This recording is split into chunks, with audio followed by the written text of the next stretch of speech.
mboten Bu dizalimi? Ya Allah, sampai sekarang masih ingat Bu. Berarti parah banget ya. Zalim itu apa? Sebabnya apa? Akibatnya apa? Nanti kita akan pelajari. Ya. Hidup manusia itu selain makhluk individu, manusia makhluk sosial ya Bu.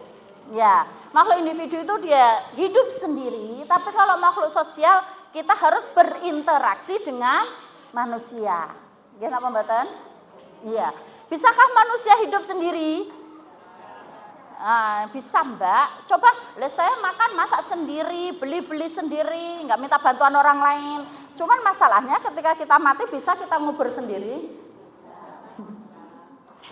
Saya mau mati dulu, mau ngubur sendiri gitu, nggak bisa. Karena itu ada yang berpendapat begini Bu. Saya nggak keluar rumah kok. Saya nggak mau keluar rumah. Kenapa Anda tidak mau keluar rumah Mbak?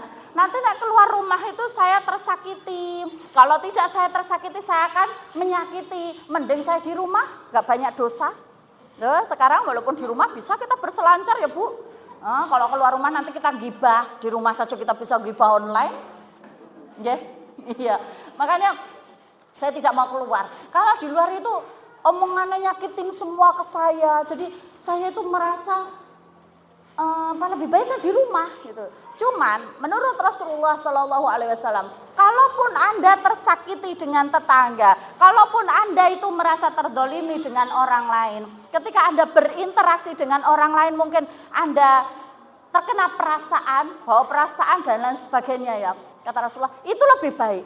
Lebih baik daripada Anda itu pergi uzlah. Uzlah ini kenapa Bu? Uzlah itu menyepi sendiri, nggak bergaul dengan orang lain.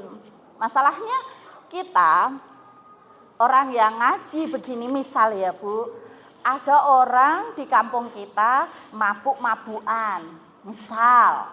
Kemudian dia mabuk gitu. Banyak yang gibahin mboten. Dia senengannya mabuk. Selesai kan? Iya. Cuman ketika kita baju besar mungkin, kemudian kita nggak gaul dengan masyarakat, kira-kira atau nggak mau kerja bakti ngoten, kira-kira enten rasan-rasan mboten Bu? Wong ngaji ra gelem kerja bakti ya. Ya? Iya. Jadi gimana ya Bu ya? Kita baik diomongi, jelek diomongi, kita rajin ngaji diomongi, nggak ngaji diomongi. Begitu atau tidak? Iya, memang kita tidak akan pernah luput dari namanya omongan manusia. Nah makanya dari sini kita harus tahu Bu, kita memang berhubungan dengan orang lain. Kita punya tetangga, kita tidak bisa hidup sendiri. Dan dari situlah mungkin kedzoliman itu akan muncul. Kita bisa mendolimi orang lain mungkin terdolimi dengan sikap kita, atau kita mungkin yang terdolimi. Paham Bu? Kalau udah terdolimi itu Bu, rasanya sakit.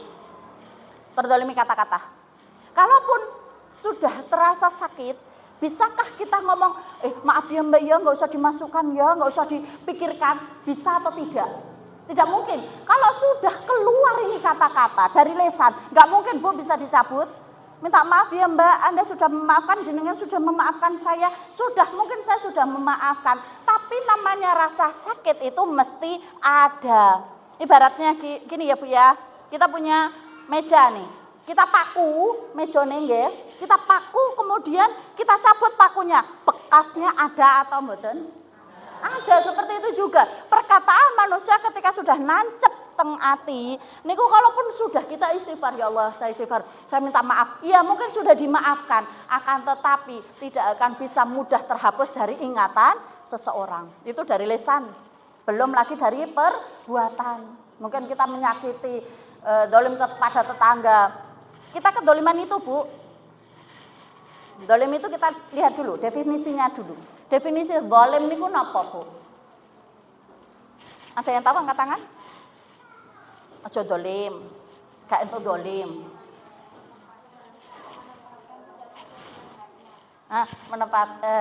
Menempatkan sesuatu tidak pada haknya atau tempatnya. Oh, Masya Allah, dapat door prize ya?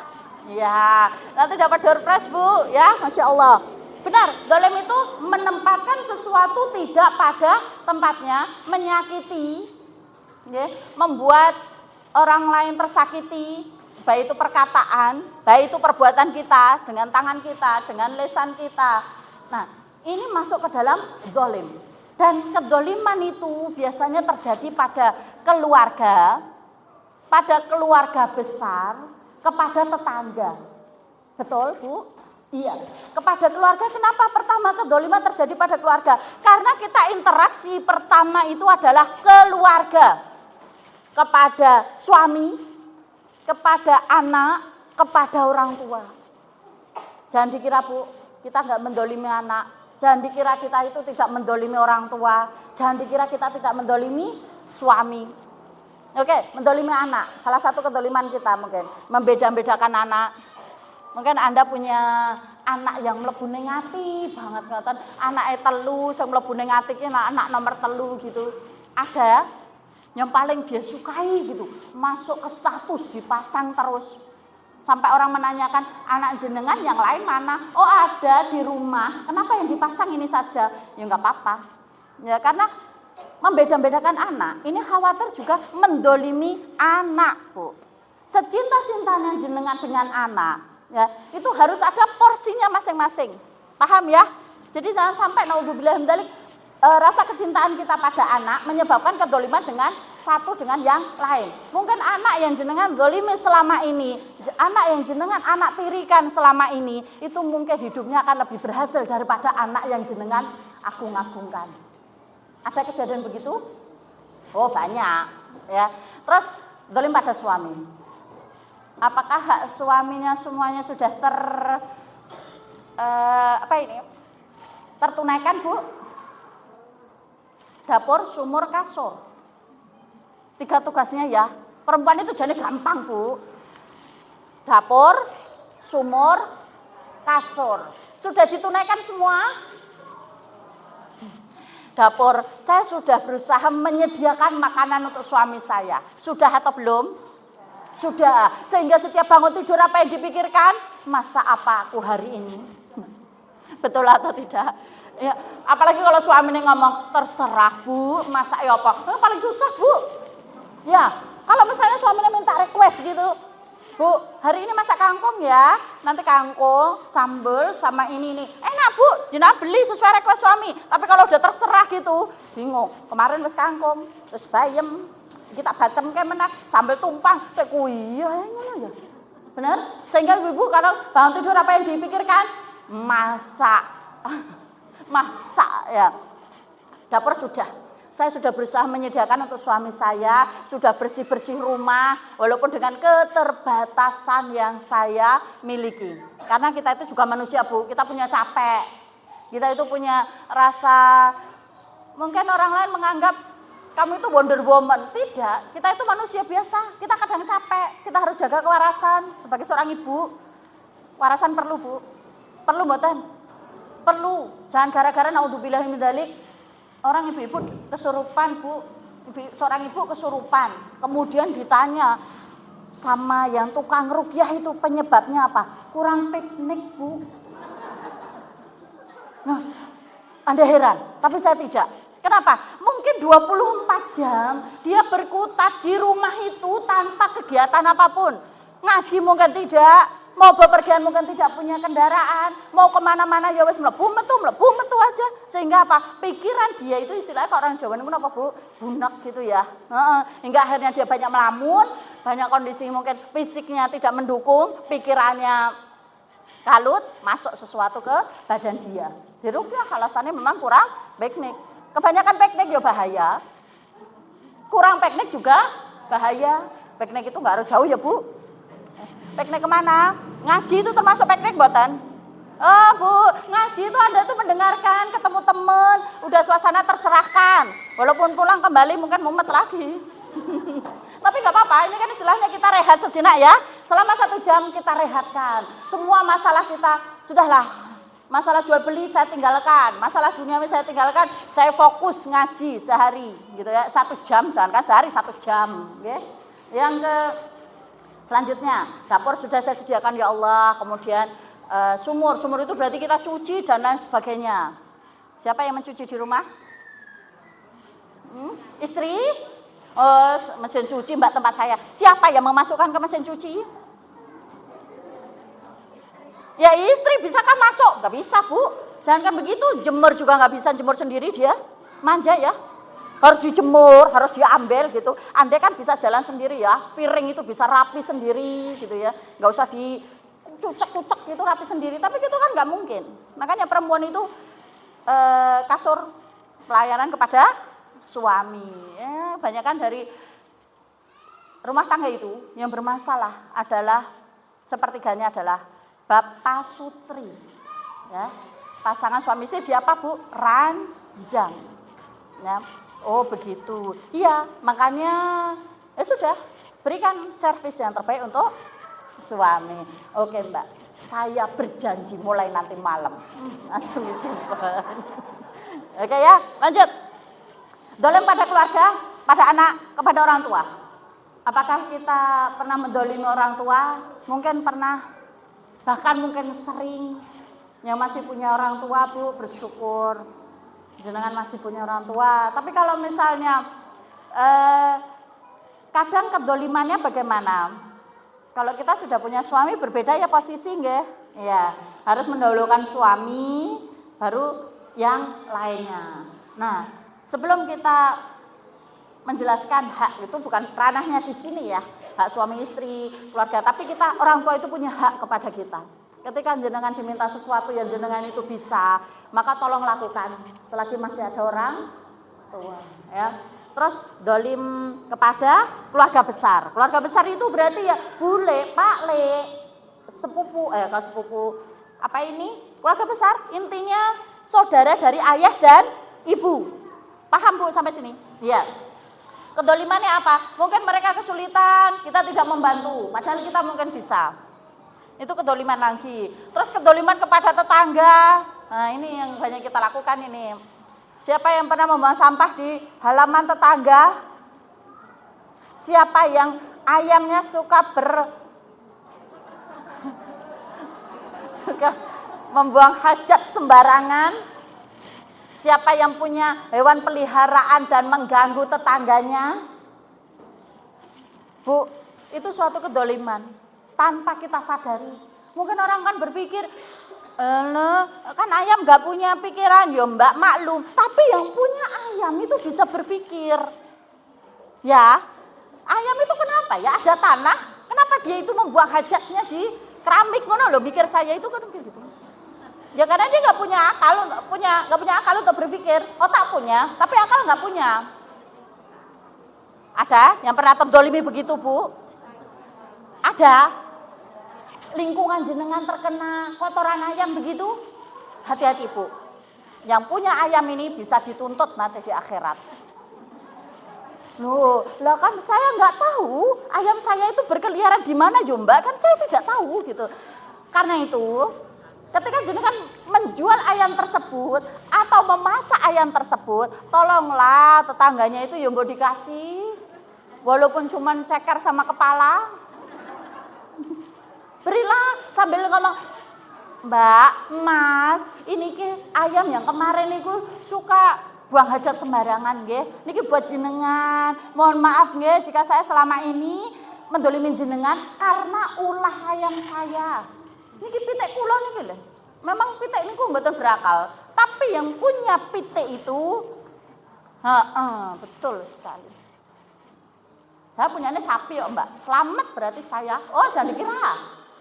Sapi, kambing, baunya sedep Bu, ngeri-ngeri sedep itu. Apalagi pas kemarin Idul Adha, sampai berpuluh-puluh juta keuntungannya Bu. Harusnya Anda sadar, pas payu ngoten, tetangga jenengan bagilah, walaupun gula sekilo. Mbak, maaf nggih kalau selama ini dengan kepemilikan saya, ya tentang sapi, entah itu kambing, ini mengganggu jenengan, mengganggu indera penciuman jenengan. Kula nyuwun pangapunten nggih, mugi-mugi dimaafkan. Ngoten Bu, supaya nanti di akhirat tidak menjadi kasus. Jenengan buang sampah sembarangan ke tetangga, tetangga tidak ikhlas, kasus besok Bu. Jenengan misal nyetel TV atau nyetel sesuatu musik keras gitu, tetangga tidak ikhlas, tidak ridho, jadi kasus besok Bu.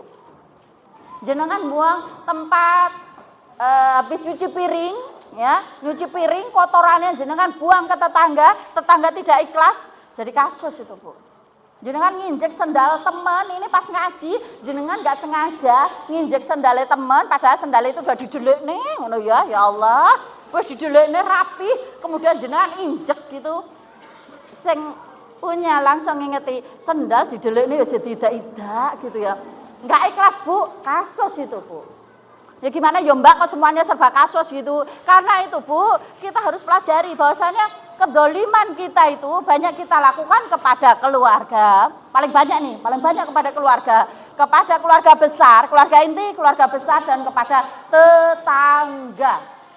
Nah, itu definisi menyakiti, ya, atau mendolimi tanpa sadar. Oke, ada suatu kisah Bu.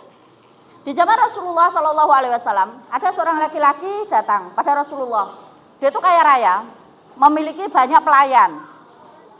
Kemudian lelaki tadi berkata pada Rasulullah, ya Rasulullah, saya itu punya pelayan yang banyak.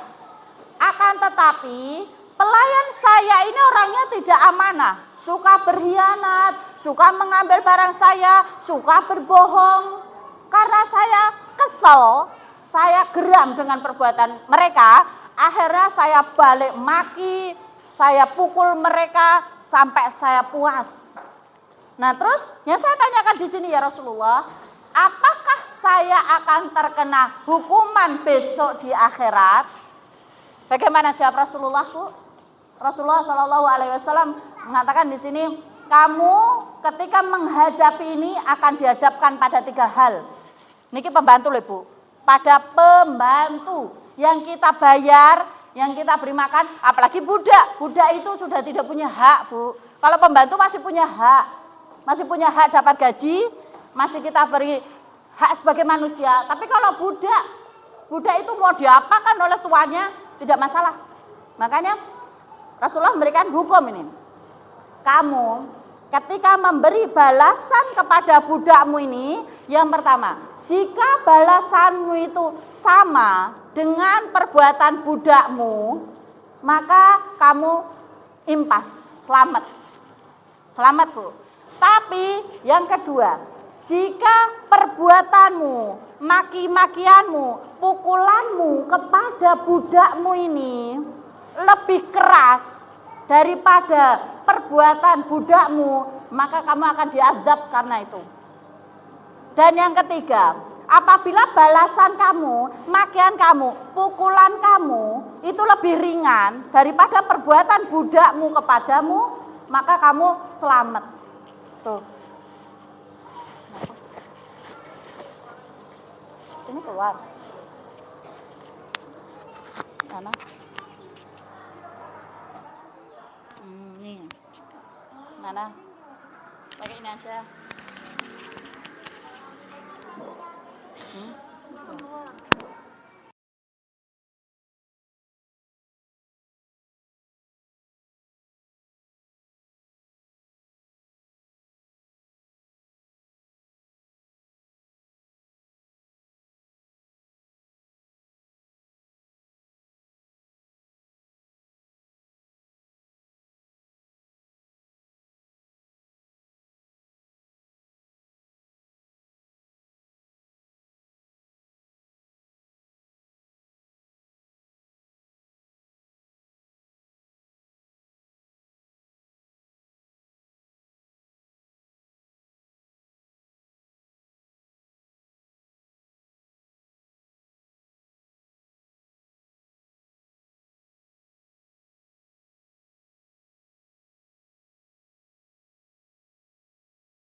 Lanjut ya Bu ya. Rasulullah Shallallahu Alaihi Wasallam mengatakan pada Tuhan tadi, ya, ketika kamu mendolimi, maka akan terjadi 3 hal tadi. Kaget itu Bu, Tuhannya tak kaget. Ya Rasulullah, sampai segitunya, padahal itu saya berbuat pada budak saya. Iya, karena dia takut akan perbuatan dia. Berarti selama ini saya sudah berpayah-payah di dunia, selama ini saya sudah berusaha berbuat baik di dunia, mencari pahala sebanyak-banyaknya, tapi habis untuk kasus saya dengan para pembantu saya dan budak-budak saya, kata Rasulullah, iya bisa jadi seperti itu. Karena itu ya Rasulullah, ishad, saksikan ya Rasulullah, mulai saat ini saya merdekakan semua budak saya.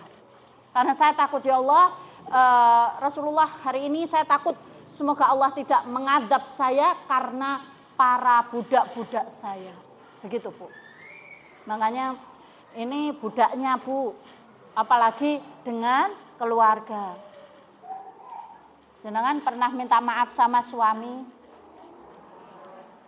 Bagaimana minta maafnya? Habis ini tolong Bu setelah kajian, Mas, yang Beb, minta maaf karena dosa terbesar kita mungkin kepada suami. Saya minta maaf ya kalau misalnya selama ini bukan kalau misalnya atas segala kedoliman saya selama ini kepada jenengan gitu. Lah dia yang mendolimi saya kok ya malahan. Suami saya itu yang mendolimi saya, bukannya saya mendolimi. Tenang saja Bu, tenang. Kedoliman yang dilakukan orang lain kepada kita, kedoliman seorang suami kepada kita, besok di akhirat juga akan menjadi tanggung jawab suami. Begitu. Ya makanya ada kisah yang kedua. Kisah yang kedua ini adalah seorang nelayan. Nelayan ini seorang miskin. Beliau pagi-pagi nyari ikan, mancing. Ya Allah, hampir maghrib dia belum mendapatkan ikan, 1 ekor pun. Kemudian dia berdoa, ya Allah ya Rob, tolong berilah rizki pada hamba ya Allah, agar hamba bisa makan hari ini. Alhamdulillah Bu, ada 1 ikan gede dia dapat. Dia senang, alhamdulillah ya Allah ya Rob, akhirnya aku bisa makan hari ini. Dia pergi menuju rumahnya, di tengah perjalanan ada seorang penguasa melihat dia membawa ikan. Kata penguasanya, ikanmu gede sekali. Iya, berikan pada saya. Wahai raja, kalau saya memberikan ikan ini, terus saya makan pakai apa? Saya dari pagi sampai maghrib ini saya belum dapat apa-apa, cuma dapat ikan ini. Ini saya mau masak buat makan malam, jenengan masih mau minta, berikan ke saya. Akhirnya apa? Direbut itu Bu, direbut. Dengan sedih nelayan itu pulang ke rumahnya. Setelah pulang ke rumah, nelayan ini udah diem. Ya sudah, nggak jadi makan dia. Raja dengan gembiranya, dia berpikir, istri saya sedang ngidam. Dia pengen ikan seperti itu. Tolong Koki buat makanan terbaik untuk istri saya. Mau makan Bu. Setelah mau makan, baru mau nyendok. Ternyata raja terkena duri. Kena duri setelah belum jadi makan. Setelah itu apa? Adem panas Bu. Badan dia adem panas. Ternyata infeksi. Setelah itu diperiksa oleh tabib. Ya sudah mungkin nanti akan berhenti diberi obat. Ternyata tidak reda. Malam itu malah jadi tambah parah sakitnya. Sampai dipotong tangannya Bu. Jarinya. Masih tetap panas, adem panas. Masih dipotong sampai pergelangan. Ternyata sudah menyebar. Sampai 1 tangan dipotong. Penasihat nanya, Raja, jenengan tadi berangkat baik-baik saja. Kenapa pulang malam ini sudah kehilangan 1 tangan? Sebenarnya apa yang jenengan lakukan? Akhirnya Raja bercerita. Saya tadi sore ketemu sama seorang nelayan. Nah ini saya ambil ikan ini. Ya sudah saya makan. Kok akibatnya seperti ini? Oh, malam ini jenengan harus minta maaf pada nelayan itu. Jika tidak, kemungkinan besok jenengan mungkin sudah mati. Sudah meninggal dunia karena tadi juri tadi. Harus begitu. Iya, jenengan minta maaf. Akhirnya pergi, nelayan ini pergi, didatangi rumah nelayan, raja tadi. pergi ke sana, bertanya, wahai nelayan, saya minta maaf karena saya sudah membuat engkau menderita. Saya sebenarnya cuma minta satu hal. Sebenarnya kamu doa apa toh? Kok sampai saya seperti ini gitu. Oh, tadi waktu Anda mengambil ikan saya cuma bisa berdoa. Doa saya, ya Allah, penguasa ini dengan kekuasaannya mengambil hak saya dengan dolim. Karena itu ya Allah, dengan kekuasaan engkau, maka balaslah perbuatan dia. Gitu, saya cuma ngomong itu. Ya, tapi lihat balasannya saya sudah kehilangan satu tangan. Ya, itulah.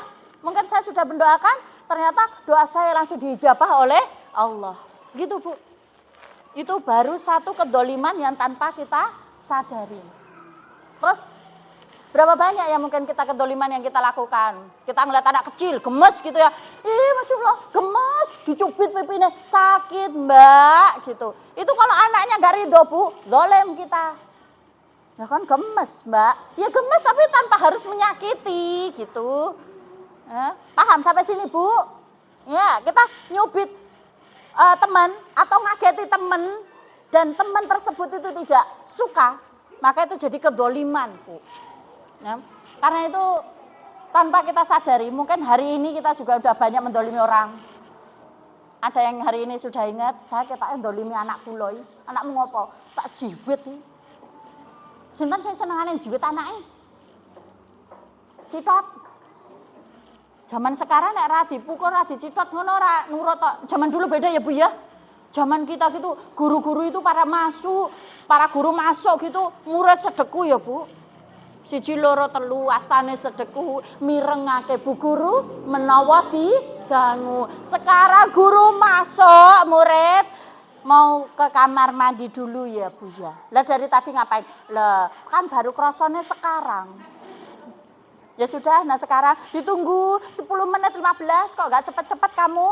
Ya tadi keliling-keliling dulu Bu. Nanti kalau dimarahin lapor Bu aku tadi dipeloroki ustazah. Padahal yang salah sinten Bu? Anaknya. Sebenarnya kita memberi pelajaran ke anak itu asalkan tidak berlebihan, melebihi dari kesalahan dia. Saya tahu seorang ibu itu paling sayang dengan anaknya itu adalah ibu. Betul Bu? Ya, jenengan rela anak jenengan dimarahin orang lain. Anak saya dimarahin orang lain, saya siap maju. Begitu kan? Kadang anaknya sudah baikan, orang tuanya jek neng-nengan. Tolong dino, tolong bengi. Ya, kadang anaknya udah baikan, udah main bareng, orang tuanya jek padu. Nah seperti itu. Karena kenapa? Nomor satu yang pasang badan untuk anak itu adalah ibu. Anak salah dibela, anak benar saya dibela. Seperti itulah kasih sayang seorang ibu. Mungkin dia memberi pelajaran itu boleh, tapi jangan keterlaluan. Ya, oke. Sekarang kita mendolimi itu kan tidak sadar ya, seringnya tidak sadar. Kemudian kalau ada yang kita sekarang udah sadar, ya Allah, kadang perkataanku menyakiti. Ya Allah, kadang saya mendolimi tetangga saya ngambil barang tetangga saya. Bagaimana agar kita besok di akhirat itu rada terkurangi sedikit gitu bebannya? Bagaimana Bu caranya? Ada dua cara supaya beban kita di akhirat itu agar terkurangi sedikit. Ya, yang pertama adalah belajar. Yang kedua introspeksi. Belajar itu maksudnya bagaimana? Kita belajar hak kita. Oh ternyata ketika saya itu dengan suami bersikapnya harus begini. Dengan orang tua saya harus begini.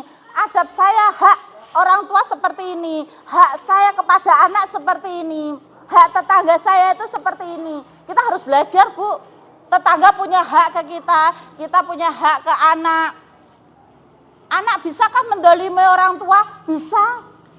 Bisakah kita mendolimi suami? Bisa banget. Bisa suami mendolimi kita? Oh sangat bisa.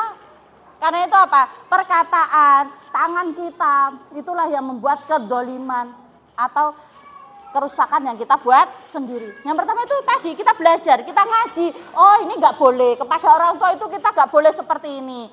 Pesan saya Bu, selagi Anda masih punya orang tua, tolong Bu ya, birrul walidain. Nah, birrul walidainnya bagaimana? Ya jenengan baik ke orang tua. Kalau orang tua masih ada, jenengan beri nafkah kalau misalnya jenengan mampu.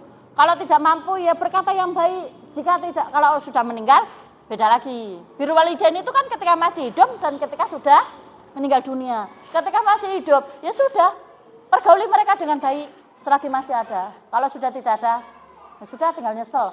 Tapi kalau misalnya sudah meninggal, apa yang bisa kita birrul walidain?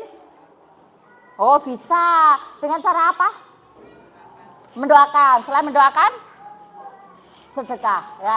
Sedekah ini kadang saya tanya orang, Bu, Mbak, saya mau tanya, saya itu nggak bisa mendak 1, mendak 2, mendak 3, itu pripun? Ya sudah, nggak bisa sedekah mendak dino. Paham, Bu? Sedekah pendak dino itu bagaimana? Jenengan punya duit 3.000, ya Allah, ini saya sedekahkan untuk saya 1.000 ya Allah, yang 2.000 untuk almarhumah ibu saya. Sedekah? Saya punya 2 ya Allah, ini punya mukena 2, saya sepakai 1 saya sedekahkan atas nama ibu saya ya Allah. Bisa? Bisa. Jenengan datang ke orang miskin, jenengan habis panenan, jenengan beri masing-masing tetangga jenengan 1 kilo. Niki nggih sinten? Niki napa perayaan nggih anu pendak ibuke? Mboten. Napi kula mboten pendak-pendakan tapi kula pendak dina kula usahakan sedekah. Gitu toh, Bu. Jadi nggak harus masakan, sing penting jenengan setiap hari nek iso berbuat kebaikan untuk orang tua yang sudah meninggal dunia. Jenengan ngaji seperti ini, jenengan niatkan untuk orang tua jenengan juga. Ya Allah, saya akan ngaji, semoga nanti pahalanya juga ngalir kepada orang tua saya. Bisa? Bisa. Jika Anda dulu disusui oleh ibu Anda. Kok bisa? Karena ASI itu adalah pertama kali yang diberikan oleh orang tua kepada anaknya. Dan ini awal dari jariah seorang ibu kepada anaknya. Tuh, jenengan dulu disusui ibu, bukan disusui sapi. Gak bisa Mbak, saya gak bisa menyusui. Oh itu beda perkara, sudah saya coba gak bisa, sudah beda perkara. Tapi kalau bisa, saya males Mbak, gak bisa ditinggal kemana-mana. Sekarang tidak ada alasan males, kenapa? Bisa dengan cara disedot, ya toh Bu? Iya, jadi gimana? Banyak cara agar kita bisa memberikan amal jariah terbaik kepada anak kita, paham?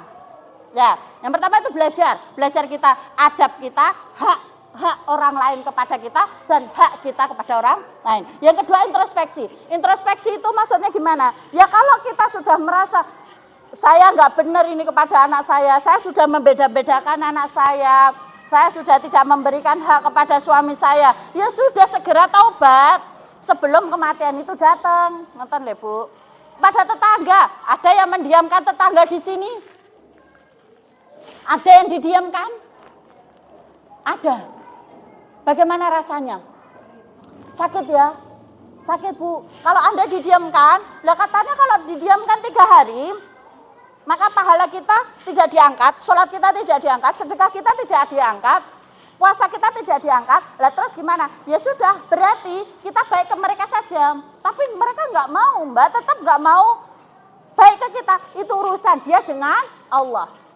Ya, kalau jenengan misalnya monggo Mbak melengos gitu ya, monggo Bu melengos lagi, ya sudah itu urusan dia dengan Allah. Ya mungkin dia marah kali sama saya, tapi saya sudah minta maaf dan saya itu Bu kalau minta maaf itu memang harus disertai dengan perbuatan bahwasannya Anda itu menyesal begitu loh. Ya, maaf ya Mbak ya, maaf loh sampai gak kos minta maaf. Terserah jenengan maaf nih ora. Gampang sekali Anda mengucapkan itu, padahal sudah sekali, 2 kali, 3 kali, 4 kali Anda menyakiti saya, tapi ngomong maaf ya Mbak ya, terserah lo, jenengan maaf ya mboten lo, terserah saya penting wis minta maaf. Harus didasari, harus disertai dengan perbuatan yang baik. Paham ibu-ibu solihah? Solihah nggih? Iya. Solihah semuanya. Amin ya Allah. Direwangi ngaji ya belum tentu dinilai apik ya Mbak. Ya itu wajar. Kita ngaji kan bukan menjadi malaikat ya Bu. Kita ngaji bukan menjadikan kita seperti bidadari, karena orang ngaji tetap duwe salah. Ya. Terus yang tadi introspeksi ya. Jadi biar kita itu ringan di akhirat, satu belajar tentang hak, yang kedua introspeksi. Ngono kuwi gak entuk ya Allah, ngono kuwi dosa. Ya udah berarti saya tidak begitu. Ngoten lho. Oke, sekarang kita belajar lagi. Akibatnya, Bu. Akibat dari kedoliman kita ke orang lain. Akibatnya yang pertama adalah dibenci manusia. Dibenci manusia, nggih. Jenengan suka mboten dengan orang yang menyakiti wong, Bu? Suka? Enggak. Mending saya enggak ketemu gitu ya. Iya. Ada orang, enggak mungkin kita itu suka dengan semua orang, tidak mungkin. Orang suka ke kita semua juga tidak mungkin. Tapi orang yang paling kita benci itu adalah orang yang suka menyakiti. Betul atau betul? Kalau ngomong itu sekali nedas banget. Mbak jenengane jane rajin nih Mbak ngaji. Neng yo klambimu tek itu ae ngono apa ra isin to Mbak. Kira-kira lara ati mboten jenengan? Kalau saya sakit hati, Bu. Ya Allah, ya ben to saya baju ini ya jenengan ngerti ekonomi saya kurang, tapi kenapa harus ada omong seperti itu? Jadi omongannya halus tapi nyeleket. Ya. Terus ada lagi. Orang yang suka nih memfitnah orang lain. Memfitnah itu kan tidak baik ya. Dan itu menyakitkan. Dan itu difitnah itu enggak enak, Bu. Ada yang pernah difitnah, Bu? Ada. Fitnah itu membunuh tapi secara pelan-pelan. Kenapa? Fitnah itu akan berefek ke depan sampai anak keturunan kita. Misal ya, kamu putune sapa, Dok? Oh, saya putune Mbah ini. Oh, itu toh. Almarhum yang pernah kae toh, preman kae toh. Dah begitu. Padahal tidak jelek. Yang diomongkan itu mbahnya baik. Tapi karena sudah masuk ke fitnah, sampai anak putune tetap dielokne. Nggih toh? Iya, fitnah itu jahat.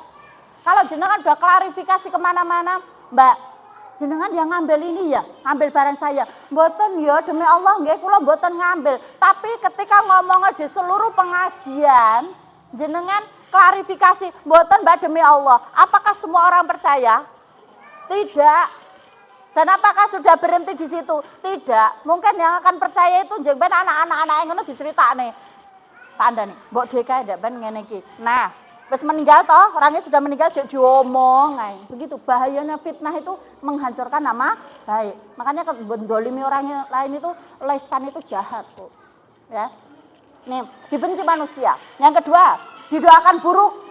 Akibat dari kedoliman itu didoakan buruk. Seperti kisah tadi, seorang nelayan yang hanya mendoakan, ya Allah, dengan kuasa Engkau ya Allah, maka balaslah seluruh perbuatan dia. Hati-hati, Bu, ketika jenengan sudah mendolimi orang lain, kita sudah ngambil harta orang lain tanpa hak, kita sudah membuat dia tersakiti, dan orang tersebut diam, maka hati-hati. Mungkin ketika sujud, ya Allah, saya sudah disakiti, ya Allah, saya sudah difitnah, ya Allah, bantu saya, ya Allah, bantu saya. Terserah Engkau caranya bagaimana, bantu saya. Selesai perkara, Bu. Besok selesai kita mungkin lupa, kita sudah lupa kedoliman itu, tapi doa sudah naik sampai ke atas. Kok bisa gitu? Misalnya kita nuduh orang, ngono tersinggung Mbak, dah Mbak, aku nggak begitu, jenengan kok nuduh saya begitu. Ya wes rasa Mbak gagas ya, wes lupakan, nggak bisa. Kita sudah berdoa dalam sujud itu bahaya, ya. Makanya jaga perbuatan kita kepada orang lain. Hati-hati, ada orang nyebrang gitu, nyebrang nggak sengaja ditabrak gitu, orangnya langsung lari, jenengan doakan. Tiba rasanya ya Mas gitu. Itu kira-kira enggak tiba tidak Bu? Mungkin kita udah lupa gitu ya, udah lupa ternyata dia jatuh gitu. Itu efek dari suatu doa. Jangan pernah mendoakan orang lain kemudian makbul, Bu. Pernah ya? Makbul ya? Saya pernah mendoakan orang juga, Bu. Itu masa-masa dulu waktu saya masih semangat 45. Karena saya sakit hati saya doakan, tapi setelah itu menjadi penyesalan saya. Mengapa menyesal? Harusnya saya doakan, ya Allah berilah hidayah kepada orang tersebut. Selesai, kenapa kalau saya doakan yang lain gitu. Ada seorang perempuan, dia itu setiap hari Bu, setiap hari itu kerjaannya apa? Dibawa oleh lawan jenis, kemana aja. Tetangganya sampai Ya Allah, ini pekerjaan nggak baik. Semoga aja nanti kecelakaan, kaki patah. Benar, qadarullah Bu. Qadarullah kecelakaan kakinya patah. Tetangga seneng. Alhamdulillah, wes nggak kemana-mana lagi, nggak dibawa rono rene gitu ya. Setahun kemudian sehat lagi. Sehat lagi, dibawa lagi oleh laki-laki kemana-kemana, wes tuh tetangganya itu kemudian, wes doakan moga-moga sakit parah. Qadarullah Bu, sakit parah bener, hingga akhirnya ketahuan sakit kanker payudara stadium akhir, dirawat sekitar seminggu, meninggal dunia. Andai kan, walaupun tidak boleh berandai-andai ya, kita dia itu didoakan semoga dapat hidayah ya Allah, itu lebih baik ya. Jadi dia nggak dibawa oleh laki-laki, dia nggak merusak desa jenengan, itu lebih baik kan. Ada orang yang sukanya ngambil barang, kemudian moga-moga tangannya apa ini ceklek gitu ya. Apakah setelah tangannya ceklek dia mari Bu? Belum tentu. Tapi doakan ya Allah semoga dia dapat hidayah. Nah ini kekuatan terbesar seseorang itu ketika didolimi.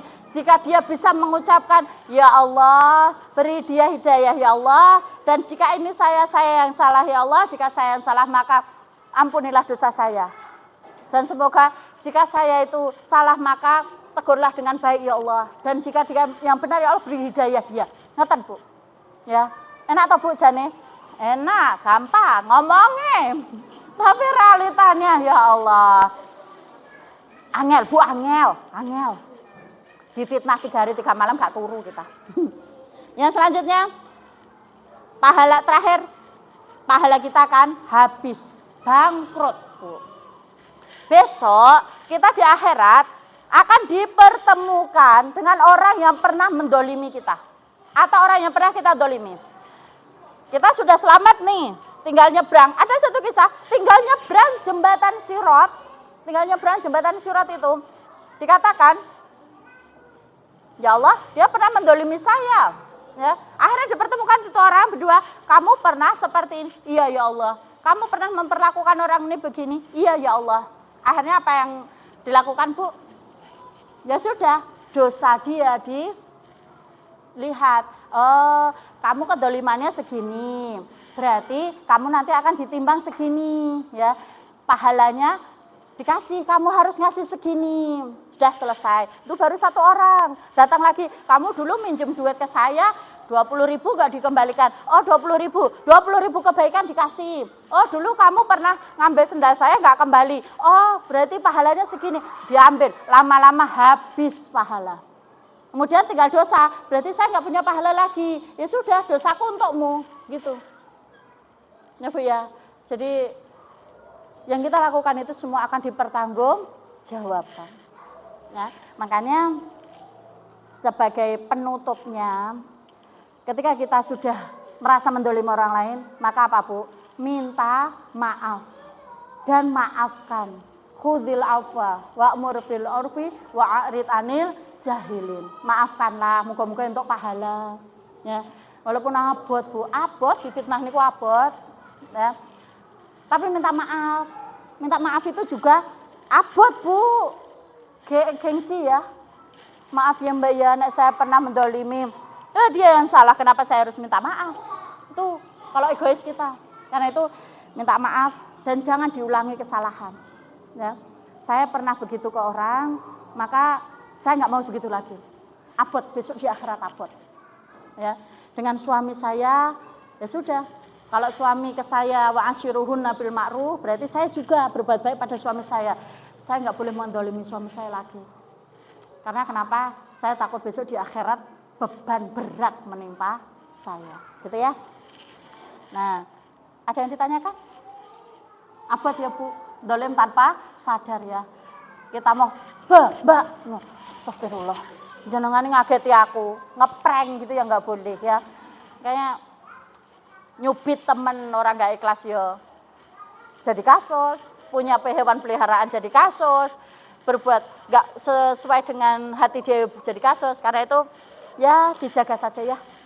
Oke, pertanyaan, monggo dari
Ada sebuah doa, Bu, agar kita terhindar dari didolimi atau mendolimi orang lain.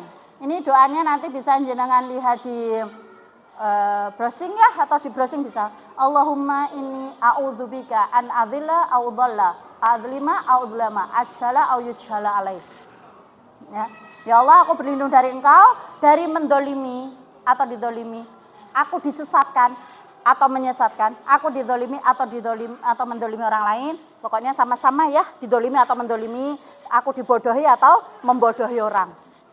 Itu kalau kita bepergian, bisa itu kita doakan. Allahumma inni a'udzubika an azila au zala au adlima au dlama au adalla au adilla au zala au zal. Ini doanya bisa jenengan lihat, banyak versinya ya. Jenengan bisa lihat di YouTube ya, atau di Google bisa. Semoga saja nanti kita terhindar dari mendolimi orang lain. Ada lagi?